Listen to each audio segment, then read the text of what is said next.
더 나은 내일을 준비하는 시간 KBS 1라디오 김성환의 시사야. 지난주 북러 정상회담이 끝난 후에 주변국들의 외교전이 치열합니다. 특히 북러 정상회담과 관련해 선명한 입장을 내지 않고 있던 중국의 외교 행보가 점점 분주해지고 있는데요. 북러 간 밀착 국면에서 북중러 연대키를 쥔 중국 어떤 선택을 할지 강준영 한국외대 국제지역대학원 교수 연결해서 얘기 나눠보도록 하겠습니다. 교수님 안녕하십니까? 네, 안녕하세요. 네, 교수님 오늘 저녁에 발생한 뉴스부터 하나 좀 여쭤보고 싶어요. 네, 장우진 외교부 1차관이 주한 러시아 대사를 초치했다고 하거든요. 북한과 네네. 군사협력 움직임을 즉각 중단하고 안보리 결의를 준수하라. 이걸 강력히 네네. 촉구했다 이렇게 설명하고 있는데요. 네. 좀 어떻게 해석해야 됩니까? 또 러시아가 어떤 반응을 보일 거라고 보십니까? 러시아 외무차관이 네. 우리가 만약에 우크라이나에 무기를 공급하면 한러 관계가 파탄이 된다 이런 이제 일종의 협박성 발언을 얼마 전에 했었죠. 예, 그런데 기억납니다. 이 북러 간에 무기 협력을 한다, 군사기술 협력을 한다라는 것은 북한이 어디를 겨냥하고 있는지는 전 세계가 다 알잖아요. 네.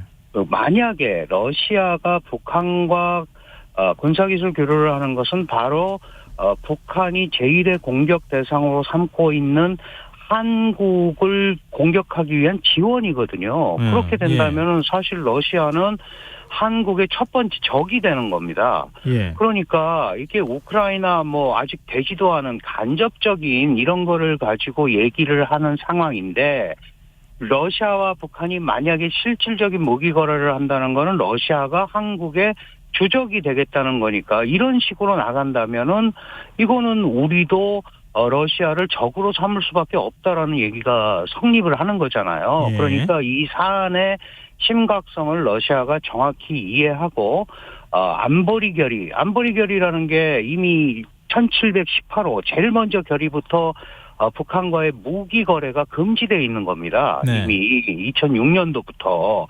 그런데 지금 2023년에 왔는데 이렇게 무기 거래를 다시 시작을 얘기를 꺼내는 것은 안보리 상임이사국이라는 러시아의 지위에 맞지도 않고 안보리 상임이사국은 결정적으로 이 핵 확산의 방지에 책임이 있는 국가거든요. 네. 그런데 그런 얘기는 하지 않고 이렇게 북한에 무기를 공급한다라는 게 얼마나 무책임한 행위인가 이거에 대해서 분명하게 장우진 차관이 얘기를 한 거죠. 러시아는 어떤 반응을 보일까요? 러시아는 마찬가지겠죠. 안보리 결의를 위반하지 않고 정해진 범위 내에서 하겠다고 그러는데 어떤 행동을 하더라도 러시아가 북한을 지원하는 것은 그리고 특히 군사적으로 지원을 하는 것은 예. 기본적으로 한국을 겨냥하고 있는 북한을 돕는 겁니다. 그렇다면 한국이 우호적으로 러시아와 관계를 갖기가 매우 어려운 거다. 이런 얘기를 우리가 전달을 했고 러시아는 푸틴이 북러 회담 이후에 밝힌 것처럼 이 안보리 결의를 위반하지 않고도 할 수 있는 방법이 있다. 이렇게 애둘러서 넘어갈 가능성이 아주 높죠. 네. 지금 네. 북중 관계, 북러 관계는 지금 1950년 한국전 이후에 갑자기 제일 좋아지는 관계로 가는 거 아니냐, 이런 얘기까지 지금 나오고 있는 상황인데, 네. 지금 이제 중국은 어떤 태도를 보일 것인가 이게 중요하지 않겠습니까? 결국은. 그렇습니다. 네. 근데 러시아로 왕이 외교부장이 가기 하루 전에 네. 몰타에서 제임스 설리번 미 국가안보보좌관을 만났습니다. 이게 네네. 미국의 요청에 따라서 갑자기 일정이 잡힌 겁니까? 아니면 예정돼 있던 겁니까? 예전부터 있었던 건 아닌 것 같아요. 예. 그런데 이제 유엔 총회가 원래 있었잖아요. 유엔 총회가 이제 9월 18일부터 있는데 왕이 외교부장이 참석하기로 돼 있었습니다. 처음부터. 그러니까 이제 미국에서 만날 수 있었는데 지금 북러 회담이 이루어지고 나서 아마도 중국이 이거는 러시아와 얘기를 좀 해야 되겠다 이런 상황이 되니까 그리고 나서 실제로 18일부터 21일까지 중국 러시아 전략안보협의회가 있었단 말이죠. 네. 가기 전에 몰타에서 양측의 필요에 의해서 긴급 회동을 한 게 아닌가 이렇게 판단이 되고요. 네. 이거는 당연히 왕 부장이 원래 유엔 총회에 참석을 하기로 돼 있었다가 이렇게 바뀌니까 네. 중국 측이 충분히 미국과의 소통을 얘기했을 가능성이 더 많이 있다 이렇게 봐야 될 것 같습니다. 그럼 북러 밀착에 힘 실어주지 마라. 이런 메시지를 미국이 던지고 있다 이렇게 볼 수 있나요? 당연히 그렇죠. 그리고 그거는 중국도 원하는 바가 아닙니다. 왜냐하면 네. 북한과 러시아의 협력을 중국이 대놓고 막을 방법은 하나도 없습니다. 그리고 실제로 대미 연대를 구축한다는 차원에서는 북러 관계가 이 밀착되는 거를 중국이 하지 말라고 그럴 이유는 하나도 없거든요. 다만 예. 이 협력의 방식이 군사협력이란 말이죠. 만약에 그렇다면 중국이 이 군사협력의 틀에 들어가는 북중러 연대가 돼버리면 예. 이거는 지금 그 소위 한미일 연대라든지 뭐 이런 것들을 두고 중국이 미국의 소집단주의라고 얘기를 하고 있는데 이건 이제 북중러도 소집단이 되지 않겠습니까? 그러니까 그런 거와는 일정한 거리를 두고 있는 그런 모습을 지금 보이려고 국제적으로 그런 메시지를 보이려고 노력을 할 겁니다. 무슨 말씀이냐 하면 네. 북중러 강화에 직접 중국이 참여해서 그거의 어떤 기획자 또는 그 틀을 만드는 완성을 하는 것보다는 기존의 그 경제, 사회 교류, 특히 이제 북한에 대해서도 직접적 지원이나 러시아에 대한 또 군사 지원이나 이런 것들을 계속 발을 빼왔잖아요. 그러니까 중국은 국제사회에 자신들은 북한과 러시아처럼 군사적으로 흐름을 가지고 가지 않겠다라는 메시지를 미국과 먼저 만남으로써 전달을 하는 거죠. 네. 이제 그런 틀을 택한 게 아닌가 이렇게 판단이 됩니다. 근데 또 이런 해석도 있더라고요. 예를 들면 중국이 그 러시아하고 관계가 많이 회복이 됐잖아요. 네, 특히 이제 우크라이나전 이후에 러시아가 중국의 도움이 또 절실한 상황이기도 하니까. 근데 양국 간에 좀 더 가까워졌는데 그렇다고 해서 중국이 러시아에 직접 포탄이나 이런 거 지원해 줄 수 없으니 북한이 대신 지원해 주면 중국 입장에서도 그리 나쁜 건 아니지 않느냐.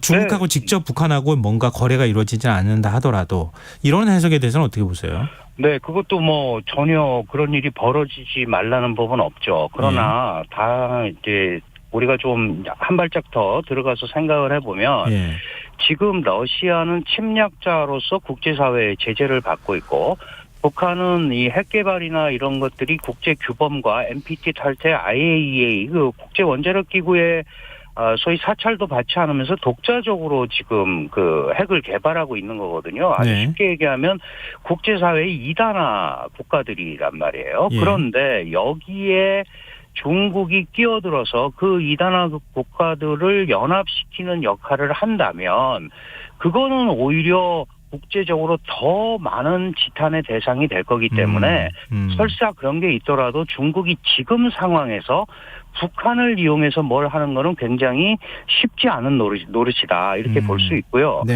또 하나는 사실은 이번에 북러가 밀착을 하는 것은 지금 방금 지적을 하셨습니다마는 어쨌든 러시아도 중국에 대해서 기대고 싶은 게 많이 있고 북한도 많잖아요. 북러가 가까워짐으로써 러시아를 좀 끌어내서 러시아는 러시아대로 중국으로부터의 더 많은 협조, 북한은 북한대로 중국으로부터의 더 많은 협조를 받으려고 하는 면이 있는 거란 말이에요. 그렇다면은 러시아가 이 북중러 관계라는 거에 꼭지점, 중국이 북중러 관계 꼭지점에 있잖아요. 제일 세단 말이죠, 지금. 그런데 자기가 먼저 나서서 그렇지 않아도 센 국가가 이거를 규합을 해서 러시아를 이런 우회적으로 지원하는 거를 택하기는 지금 상황은 쉽지 않다. 이렇게 보는 게 전략적으로 더 맞을 것 같습니다.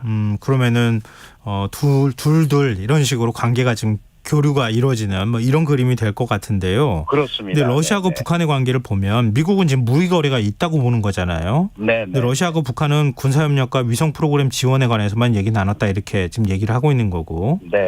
그러면 중국 입장에서 러시아하고 북한하고 직접적인 관계를 맺지 않는다 하더라도 최소한 러시아는 중국에다가 이런 우리 어떤 무기를 지원해 줄 거야. 앞으로 어떻게 될 거야. 이런 건 다 알려주지 않을까요? 네, 기본적인 거는 알려줄 건데 지금 북한이 원하는 군사 기술은 굉장히 고급 과학 기술을 원하고 있는 거거든요. 예를 네. 들면 위성 기술이라든가 핵잠수함 기술이라든가 예. 이런 기술인데 이런 거는 원래 중국과 러시아도 교환하지 않는 교류입니다. 네. 예를 들어서 스텔스기 엔진 개발에 중국이 계속 애를 썼는데 잘 안 돼서 러시아에 기술 이전을 요청했는데 러시아가 거절했거든요. 무슨 네. 말씀이냐 하면 북한이 아무리 달라고 그래도 러시아가 금방 그거를 한약과 바꾸면서 그런 기술을 주기는 어렵고 거기에 결정적으로 중국이 동의하지 않을 겁니다. 네. 그건 왜냐하면 북한이 만약에 그런 기술을 가지고 핵과 미사일을 결합을 한다면 그거는 베이징 말을 안 듣겠다는 뜻과 비슷해지잖아요. 예. 러시아 기술 가지고 내가 이렇게 장착했고 중국과도 이제 맞설 수 있을 정도로 그러니까 다시 말씀드리면 말을 안 들을 수 있는 상황도 될 수 있고 예. 특히 서해 바다를 공유하고 있지 않습니까? 예. 남북한 그다음에 예. 이 중국이 거기를 최첨단 군사과학기술로 무장된 북한의 무기가 돌아다닌다? 중국으로선 받아들일 수 없죠. 그렇기 때문에 예. 그런 이 어떤 군사기술의 이전이 애초에 어렵기도 하거니와 중국이 동의할 리가 없기 때문에 그렇게 쉽게 벌어질 일은 아니라고 생각을 합니다. 다만 그거 이외에 북중러 연대라는 거는 어쨌든 대미 그 관계를 둘러싸고 셋이서 같이 가는 게 좋으니까 네. 그 느슨한 연대를 유지하고 그 방법을 끌고 가려고 하겠지만 이게 이제 군사과학 기술로 뭉쳐지는 부분에 대해서는 중국이 거부할 거기 때문에 결국은 아까 말씀하신 대로 중국은 양자 관계 위주로 이걸 풀어가면서 최대한 북중러 3자가 연합해서 어떤 대항체를 만든다라는 개념은 안 하려고 노력을 하지 않을까 이렇게 판단이 됩니다. 그러니까 연합군사훈련 한다거나 이건 너무 대놓고 하는 거니까 그렇게까지는 그럼요. 하지 않을 네, 것이다 네, 이런 말씀이신데요. 근데 우리 2018년 남북관계 해빙 무드가 막 이렇게 조성이 될 때 그때 북한은 중국과의 관계를 먼저 개선하는 작업들을 했잖아요. 맞습니다. 근데 지금은 이제 러시아하고 관계 회복을 했으니까 다음 차례 다시 중국하고 뭐 예를 들면 시진핑 주석하고 김정은 위원장이 만나거나 뭐 이런 일들은 혹시 없을까요?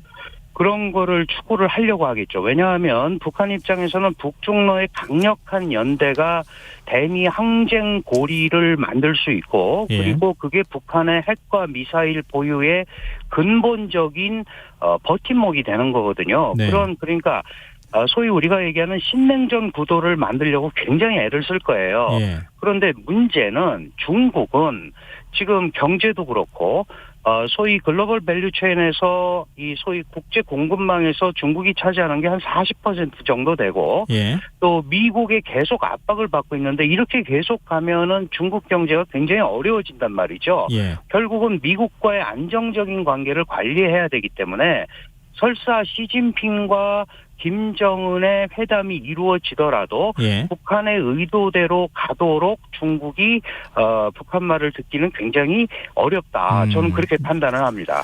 그런 의미에서 한미일의 그 결속도가 북중러를 강화시키는 게 아니고 그런 어떤 틈을 또 만들어낼 수가 있으니까 이럴 때 우리가 한중 소통이라든가 이런 것들도 좀 적극적으로 나설 필요가 있는 거죠.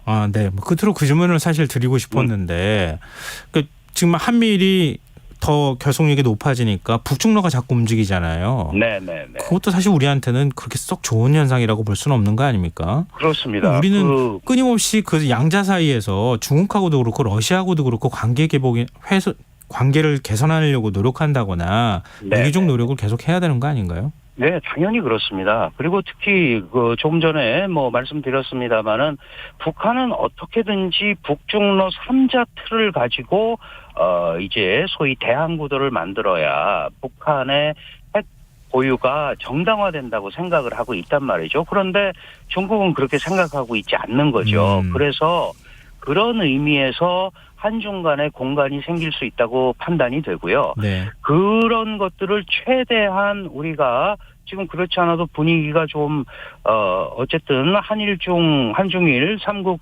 정상회담도 우리가 이제 주최국인데 네. 이 될 가능성도 있고 이번에 또 한덕수 총리가 아시안 게임 가니까 그럴 때 가서 뭐 총리 최고위층이 가는 거잖아요. 지금 예. 윤석열 정부 이후에 예. 그런 데서 어떤 분위기를 잡아서 간다면 한중 관계의 어떤 흐름을 새로운 기준점을 충분히 찾을 수 있는 알겠습니다. 그런 틀이 된다. 저는 그렇게 판단을 합니다. 네. 오늘 말씀 고맙습니다. 네, 감사합니다. 네. 지금까지 강준영 한국외대 국제지역대학원 교수였습니다.